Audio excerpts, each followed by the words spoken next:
thank you for tuning in Cooking with Hong Heng. Today I'm going to share with you how to make this simple caramel sauce. This is a thick, creamy and well salted caramel sauce that goes well with all kind of dessert. So now I'm going to share with you how to make this. Stay tuned. In a medium saucepan, low heat, melt half a cup of butter. While the butter starts to heat up, get the remaining ingredients ready.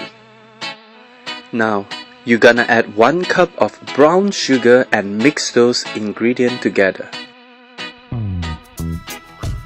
Then add half a cup of heavy cream.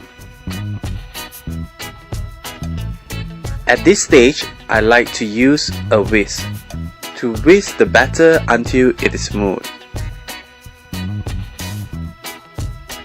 Remove the saucepan from the heat. Pour your ingredients into the container of your choice. And the consistency should be a lot thicker after cooling. Just like this. Enjoy!